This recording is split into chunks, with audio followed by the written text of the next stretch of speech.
हम लोगों ने आपके पहले वीडियो में जो हमने पढ़ा था आपकी उसमें ये आपके थर्ड चैप्टर का ही एक पार्ट है।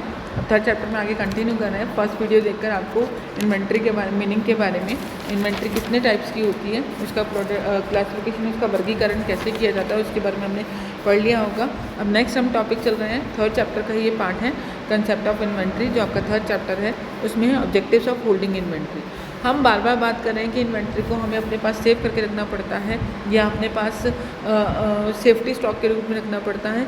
तो उस पर्टिकुलर इन्वेंट्री को हम होल्डिंग इन्वेंट्री कहा जाता है कि अपने पास हम होल्ड करके रख रहे हैं ताकि हमारे वेयर हाउसेज में या गोदाउंस में वो सामान पड़ा रहे, ताकि हमारी जो मैन्युफैक्चरिंग है वो बिना किसी बाधा के कंटिन्यूशन में रहे, ताकि आपकी प्रॉब्लम ना आए।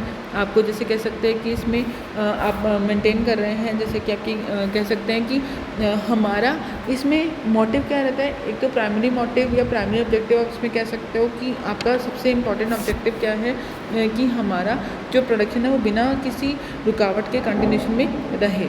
बट दूसरा पॉइंट आपका इसमें आता है कि जहाँ हम अपनी कॉस्ट को कम कर सकें, क्योंकि हमें इन्वेंट्री मंगवाने के लिए आपकी कॉस्ट को बेयर करना पड़ता है। कॉस्ट कैसी कैसी हो सकती है, ऑर्डरिंग कॉस्ट है, ट्रांसपोर्टेशन कॉस्ट है, स्टोरेज कॉस्ट है। ऑर्डरिंग कॉस्ट कैसी कॉस्ट है, जो हमें ऑर्डर करने के लिए हमें जैसे हम किसी मैन्युफैक्चर को या सप्लायर को हमें ऑर्डर करना है तो उसको कैलकुलेट करने के लिए हमें ऑर्डरिंग कॉस्ट देनी पड़ती है। ट्रांसपोर्टेशन कॉस्ट, सामान को मंगवाने के लिए जो हमें कॉस्ट पे करनी पड़ती है वो आपकी ट्रांसपोर्टेशन कॉस्ट है। स्टोरेज कॉस्ट की अब इमिडिएटली तो प्रोडक्शन के लिए नहीं जाएगा, उसको हमको स्टोर करके रखना पड़ता है, तो उसकी कॉस्ट को स्टोरेज कॉस्ट कहा जाता है। तो ओवरऑल आपकी जो इन्वेंट्री है उसकी कॉस्ट को कम करने के लिए हम इन्वेंट्री को होल्ड करके रख सकते हैं, होल्डिंग इन्वेंट्री कर सकते हैं, ताकि हमारी आगे आने वाली जो कॉस्ट है उसको कुछ हद तक रिड्यूस कर सकें। और साथ ही साथ वही बात कि आपका अगर मान लीजिए कस्टमर्स को आप चाहते हो कि रेगुलर आपको उनको सप्लाई की जा सके, रेगुलर उनको डिलीवरी किया जा सके, उसके लिए हमें अपनी इन्वेंट्री को रेडी करके रखना पड़ता है। तो आपकी इन्वेंट्री को होल्ड करने के आपके 4 ऑब्जेक्टिव्स दिए गए हैं। पहला है avoiding loss of sales. Avoiding loss of sales क्योंकि मान लीजिए कि आपका जो डिमांड का देखिए कोई भी फिनोमेना तो होता नहीं है, कोई भी प्रोडक्ट नहीं कर सकता। कभी किसी प्रोडक्ट की डिमांड ज़्यादा हो सकती है, कभी किसी प्रोडक्ट की डिमांड कम हो सकती है, और ये डिमांड फ्लक्चुएशन बहुत सारी फैक्टर्स पे डिपेंड करती है। जैसे कि आपकी जो सब्सिट्यूट गुड्स है या मतलब जैसे उस जो गुड्स हम बेच रहे हैं उन्हीं के साथ के जो गुड्स हैं या हमारे कॉम्पिटिटर जो प्रोवाइड कर रहे हैं गुड्स, उनके प्राइसेस में कोई चेंज आ गया, या जो गुड्स हमारी गुड्स के साथ ही यूज़ किया जा सकता है। फॉर एग्जांपल जैसे स्कूटर और पेट्रोल है ना, कि स्कूटर बिना पेट्रोल के तो वर्क नहीं कर सकता। तो इस तरह की मतलब जैसे सप्लीमेंट्री गुड्स इन्हें कहा जाता है कि जहाँ एक गुड्स के साथ ही हम दूसरे प्रोडक्ट्स को यूज़ कर सकते हैं, उनके प्राइसेस में कोई चेंज आ गया, गवर्नमेंट की पॉलिसी में चेंज आ गया, कंज्यूमर्स के टेस्ट और प्रेफरेंस में उनका टेस्ट, उनका फैशन सेंस वो चेंज हो गया, तो उसी के अकॉर्डिंग हमारी सेल्स कम या ज़्यादा हो सकती है। तो हमें अगर मान लीजिए हमारी सेल्स कम हो रही है तो हमें उसके अकॉर्डिंग अपने इन्वेंट्री को मेंटेन करना है कि हमें ज़्यादा लॉस ना हो। और अगर डिमांड बढ़ रही है किसी चीज़ की तो हम उसे टाइमली उसको सप्लाई कर सकें, ताकि हम आने वाली अपॉर्चुनिटीज़ को इन फ्यूचर जो हमारे जो कंज्यूमर्स हैं वो डिमांड कर रहे हैं उनको हम प्रोवाइड कर सकें।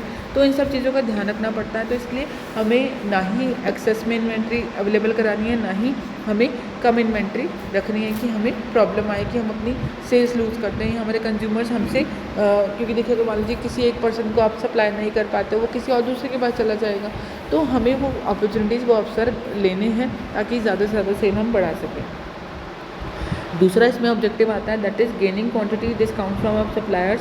देखिए जब हम सामान किसी भी सप्लायर से ज़्यादा क्वांटिटी में लेते हैं तो वो हमें ज़्यादा डिस्काउंट देते हैं। फॉर एग्जांपल जैसे आप कोई 2 पेन लेने जाते हैं और आप 10 पेन लेने जाते हैं, दोनों के प्राइस में फ़र्क होगा। 10 पेन आपको थोड़े कम प्राइस पे मिलेंगे, 2 पेन आपको थोड़े ज़्यादा प्राइस पे मिलेंगे। सेम इन इन्वेंट्री कि अगर आप सप्लायर से कोई सामान मंगवा रहे हैं, अगर आप ज़्यादा क्वांटिटी में सामान मंगवा रहे हैं तो ज़रूर आपको वो किसी तरह के डिस्काउंट्स और आपके जो उधार के भी में भी अगर मान लीजिए आप उधार ले रहे हैं या कैश भी ले रहे हैं तो उसमें भी आपको डिस्काउंट्स देगा। तो इस डिस्काउंट्स को अवेल करने के लिए, डिस्काउंट को लेने के लिए हमें ज़्यादा क्वांटिटी में सामान मंगवाना पड़ता है। और सामान कैसे मंगवा सकते हैं कि जब होल्डिंग इन्वेंट्री करेंगे। Reducing ordering cost. आपकी ऑर्डरिंग कॉस्ट क्या होती है कि एक सब गुड्स को और सप्लाई मंगवाने के लिए एक ऑर्डर रेडी करना पड़ता है, उसमें आपके अलग एक्सपेंसेस हो सकते हैं। जैसे कि हम टेलीफोनिकली उसे इन्फॉर्म कर रहे हैं, टेलीफोन का कॉस्ट, लीगल कॉस्ट, जैसे मतलब हमें जो कॉन्ट्रैक्ट्स बनाने पड़ते हैं, जो भी ऑर्डर्स बनाने पड़ते हैं, ट्रांसपोर्टेशन कॉस्ट, कि हमें सामान मंगवाना पड़ता है, सप्लायर को इनवॉइस बनाकर देना पड़ता है। तो आपकी ऑर्डर के इसमें जो ऑर्डरिंग कास्ट होती है वो आपकी कभी भी आपके साइज़ पर डिपेंड नहीं करती। हर एक, चाहे आपका जो ऑर्डर है वो छोटा हो या बड़ा हो, सभी के लिए हमें ऑर्डरिंग कॉस्ट पे करनी पड़ती है। तो ऑर्डरिंग कॉस्ट को कम करने के लिए भी हम एक बारी में, जैसे हमने बहुत सारा सामान मंगवा लिया तो बार बार आपको ऑर्डर करने की ज़रूरत नहीं पड़ेगी, तो इससे आपकी जो ऑर्डरिंग कॉस्ट है वो काफ़ी हद तक कम हो जाएगी। Next one is carrying out efficient production. आपको प्रोडक्शन को बिना रुके, बिना किसी रुकावट के कंटिन्यू रखना है, तभी आप होल्डिंग इन्वेंट्री कर सकते हैं। जिससे क्या होगा कि आपकी इन्वेंट्री, कभी भी आपको ये प्रॉब्लम नहीं आएगी कि आपके पास इन्वेंट्री नहीं है या आपके पास मशीनरी पर काम करने के लिए सामान नहीं है। नेक्स्ट हमारा ये ऑब्जेक्टिव से होल्डिंग इन्वेंट्री कंप्लीट होता है। नेक्स्ट आपका चलते हैं, that is need for holding inventory. आपकी आवश्यकता क्या है, क्यों हम इन्वेंट्री को हमें इतना ज़रूरी मान रहे हैं कि हमें उसको होल्ड करके रखना पड़ता है, अपने पास स्टोर करके रखना पड़ता है, ताकि हम उसे कंटिन्यूशन में कर सकें। और हम कह सकते हैं कि आप जैसे कि हमारी जो कैपिटल है वो काफ़ी बड़ा हिस्सा उसका इन्वेंट्री में स्टॉक रहता है, तो हम इतनी डिटेलिंग में क्यों कर रहे हैं।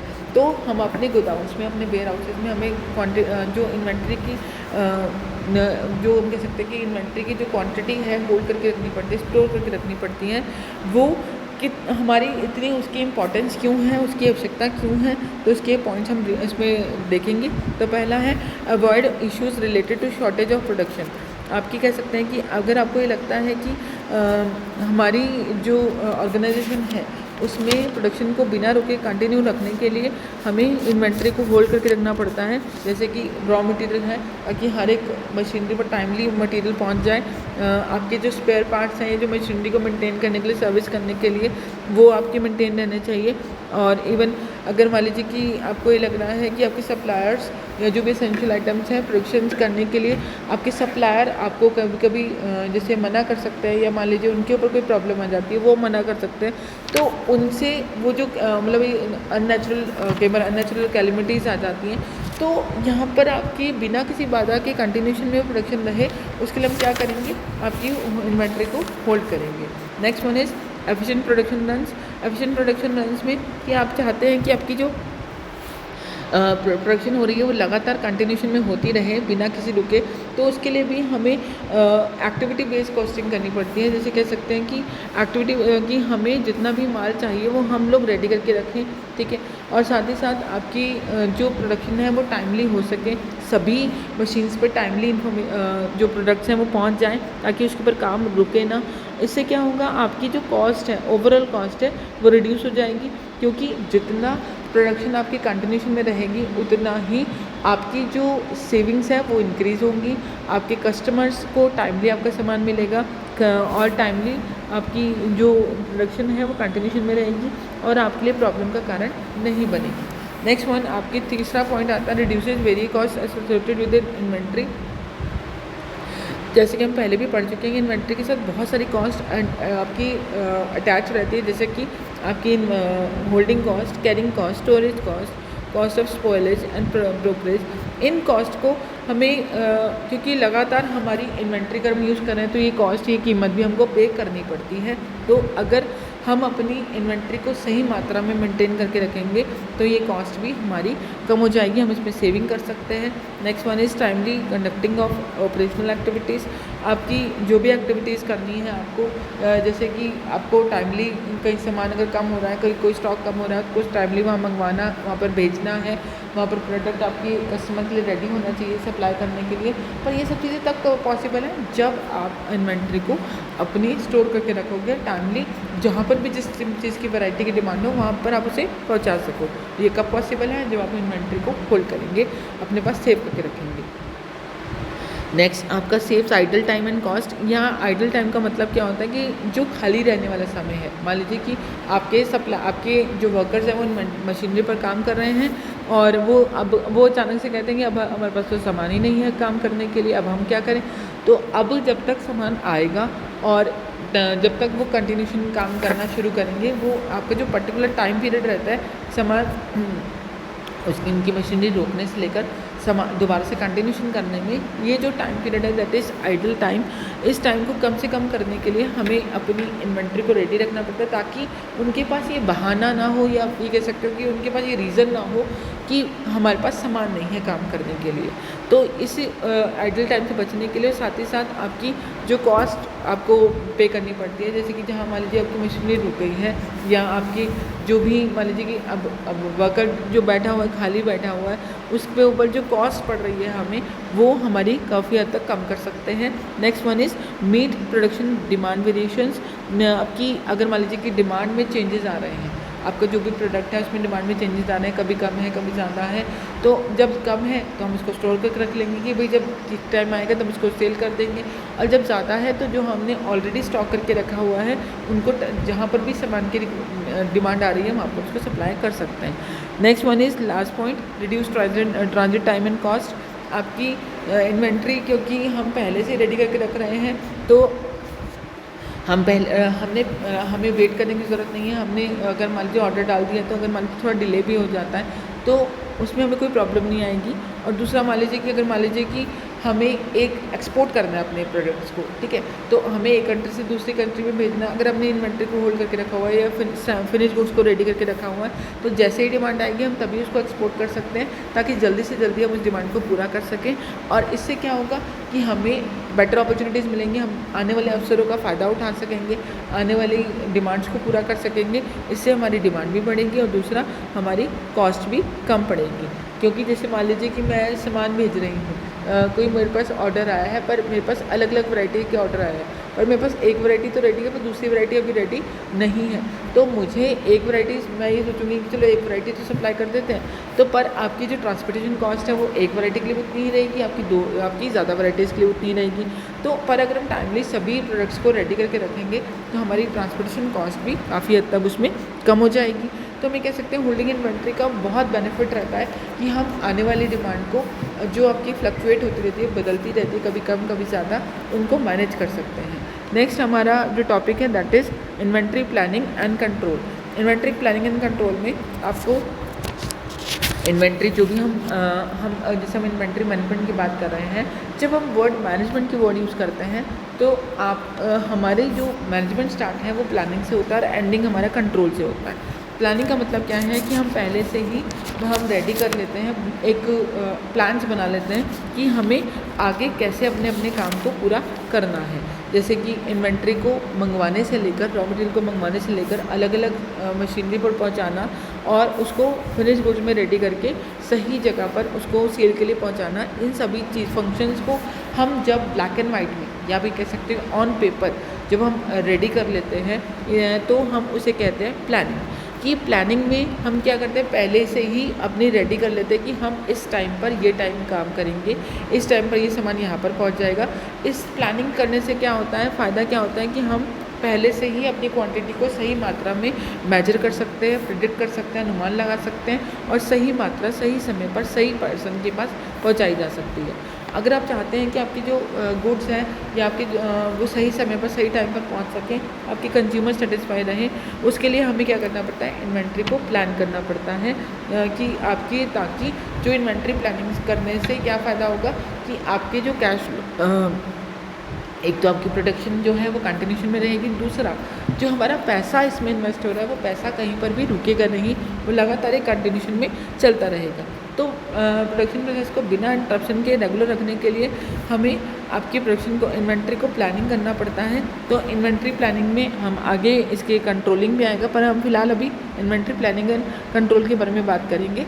तो इन्वेंट्री प्लानिंग के बारे में पहले बात कर लेते हैं। तो इन्वेंट्री प्लानिंग का आपको क्लियर हो गया होगा कि जब हम अपनी इन्वेंट्री को पहले से मैनेज करके चल रहे हैं कि हमें कितनी चीज़ों की रिक्वायरमेंट होगी, हम उसको ऑन पेपर रेडी कर रहे हैं कि हम ऐसे ऐसे ये स्टेप यहाँ पर कंटिन्यू कर सकते हैं, इस स्टेप पर ऐसे कंटिन्यू कर सकते हैं। तो ये सब चीज़ें आपकी इन्वेंट्री प्लानिंग में आती हैं। तो हम नेक्स्ट टॉपिक करेंगे objectives of inventory planning. Objectives of inventory planning में सबसे पहले आता है आपका फोकास्टिंग। फोकास्टिंग का मतलब क्या होता है, फोकास्टिंग आपने वेदर फोकास्ट में सुना होगा, पूर्वानुमान लगाना, कि हम वेदर फोकास्टिंग में क्या सुनते हैं कि आने वाला मौसम कैसा हो सकता है। तो सेम इन दिस की इन्वेंट्री प्लानिंग में हम पूर्वानुमान लगा रहे हैं कि इन फ्यूचर हमारी डिमांड या हमारी जो भी सामान की डिमांड है वो कैसी हो सकती है, हमें कैसी सिचुएशंस का सामना करना पड़ सकता है, कहीं हम ओवर स्टॉक तो नहीं हो रहे, मीन स्टॉक ज़्यादा तो नहीं हो रहा, अंडर स्टॉक तो नहीं हो जाएंगे। इन सब चीज़ों का ध्यान में रखते हुए हम पहले से पूर्वानुमान लगा लेते हैं कि हमें कितनी इन्वेंट्री कब और कहाँ कैसे मंगवानी है, फिनिश गुड्स को सप्लाई कैसे करना है, ताकि हम आने वाली जो हमारी, क्योंकि अगर हम पहले पूर्वानुमान लगा लेंगे तो जो हमारा पैसा कहीं ना कहीं ब्लॉक हो सकता है इन्वेंट्री में, वो नहीं होगा, हम सही मात्रा में सही जगह पर इन्वेंट्री को प्लान कर सकते हैं। फिर हमारा आता है बजटिंग। बजटिंग का आप लोगों ने जैसे कि फॉर एग्जांपल आपके घरों में जब जो भी जैसे मदर हैं या जो भी सामान खरीदते हैं वो बजट करते हैं, बजटिंग करते हैं कि हमें किस सामान पर कितना खर्चा करना है, हमारी इनकम कितनी है, उसको कैसे कैसे यूज़ किया जाता है, ये आपका बजटिंग में आता है।